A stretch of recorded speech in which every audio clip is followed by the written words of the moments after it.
یہ جو تمہیدی بات تھی ذرا طویل ہو گئی ہے. اس پس منظر میں آج میں آپ کو بتانا چاہتا ہوں کہ محمد الرسول اللہ صلی اللہ علیہ وسلم کا عطا کردہ نسخہ، اور وہ نسخہ صرف نظری نہیں ہے، صرف علمی نہیں ہے، صرف کہیں لکھا ہوا نہیں ہے. وہ تو جیسے کہ کہا کسی نے کہ سبتست بر جرید عالم دوام ماں، وہ مجرب نسخہ ہے اور تاریخ انسانی میں ثبت ہے کہ حضور نے یہ کام کر کے دکھایا. دیکھیے حضور کے معجزات صلی اللہ علیہ وسلم، یہ ایک بڑی طویل بحث ہے. حضور کا سب سے بڑا معجزہ قرآن حکیم ہے. زندہ ہے، پائندہ ہے، تابندہ ہے. فاش گویم آنچ درد المزمرست، یہ کتابیں نیست چیزیں دیگرست، مثل حق پنہاؤ ہم پیداستو، زندہ و پائندہ و گویاستو. پھر حضور کی حیات طیبہ میں بے شمار خرق عادت واقعات ہوئے ہیں جنہیں ہم معجزات کی حیثیت سے جانتے ہیں. تھوڑا سا کھانا تھا، چند آدمیوں کے لیے بھی کفایت نہ کرتا. حضور نے اپنا دست مبارک اس کے اوپر رکھا صلی اللہ علیہ وسلم، اور پورا لشکر سیر ہو گیا. ہوا ہے، واقعات ہوئے.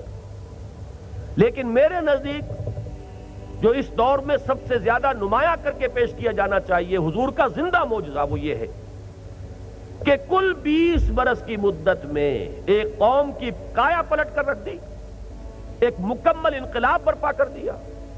وہ مکمل انقلاب جس کی گواہی ایم این رائے نے دی، میں نے کئی مرتبہ اس کے حوالے آپ کو دیے ہیں. ہندو کمیونسٹ 1920 کا اس کا لیکچر ہے جو ہسٹوریکل رول آف اسلام کے نام سے کتابی شکل میں چھپا ہوا ہے. کبھی پڑھیے اس کو.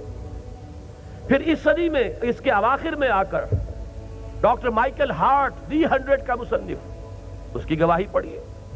He is the only person supremely successful in both the religious and the secular fields. ایک عظیم انقلاب برپا کیا ہے. مصطفیٰ اندر ہرا خلوت گزید، قوم و آئین و حکومت آفرید. کہاں سے کہاں اٹھا کر قوم کو پہنچایا. میرے نزدیک سب سے بڑا تاریخی معجزہ محمد رسول اللہ کا یہ ہے صلی اللہ علیہ وسلم. اس تاریخی معجزے کے جہاں بہت سے اسپیکٹس ہیں، بہت سے پہلو ہیں، ان میں ایک جز ہے اس معجزے کا، یہ بے شمار معجزات سے بنا ہوا ایک معجزہ ہے، لیکن ایک اہم جز اس کا یہ بھی ہے کہ ایک منتشر قوم کو، ایک وہ قوم جسے قرآن نے نام دیا ہے قومن لدّا، بڑی جھگڑالو قوم، جس کے بارے میں حالی نے کہا تھا اور بڑے خوبصورت الفاظ میں، سادہ الفاظ میں تعبیر کی ہے کہ کہیں پانی پینے پلانے پہ جھگڑا اور کہیں گھوڑا آگے بڑھانے پہ جھگڑا، اور جو جھگڑا شروع ہوا تو پھر وہ کبھی ختم نہیں ہوتا. نسلاً بعد نسل منتقل ہو رہی ہیں ایک نسل سے دوسری نسل کو عداوت اور دشمنی. اوس اور خزرج جو ہے 100 سال سے ان دو قبیلوں کے درمیان خانہ جنگی جاری تھی. جیسے کہ ہوتا ہے ہمارے ہاں ابھی بلوچستان میں آپ کو قبائل ملیں گے، تھوڑے عرصے کے بعد بگٹی اور بڑی قبائل کی یا کسی اور قبیلے کی آپس میں آپ کو معلوم ہو جاتا کہ پھر کچھ ہو گئی. اس لیے کہ وہ تو دلوں کے اندر ہے. جو کسی وقت کوئی قتل ہو گئے ہیں، اب وہ جب تک کہ انتقام نہیں لے لیا جائے گا وہ بات ختم تو نہیں ہوگی.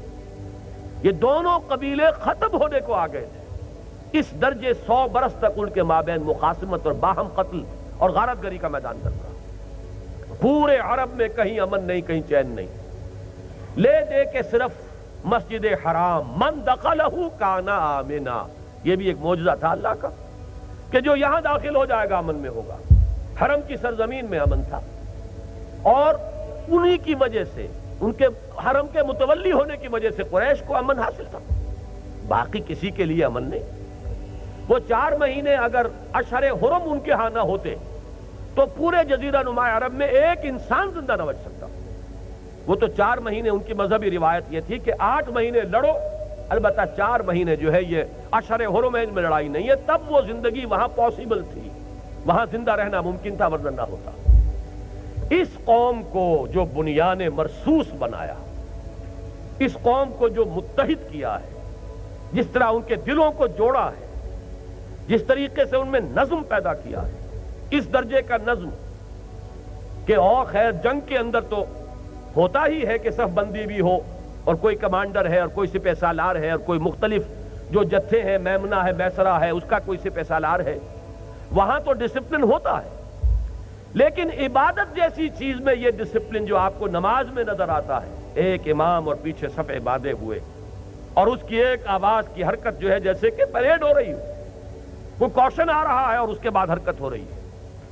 یہ نظم خالص عبادت سے لے کر کہ جو ایک ذاتی معاملہ سمجھا جاتا ہے بندے اور رب کے مابین، وہاں سے لے کر اور میدان جنگ تک نظم، ڈسپلن، پابندی، سم و طاعت، سنو اور اطاعت کرو، فاسمعوا واطیعوا، یہ کیفیت جو پیدا کی محمد الرسول اللہ صلی اللہ علیہ وسلم نے، تو میرے نزدیک واقعہ یہ ہے کہ یہ ایک بہت بڑا معجزہ ہے۔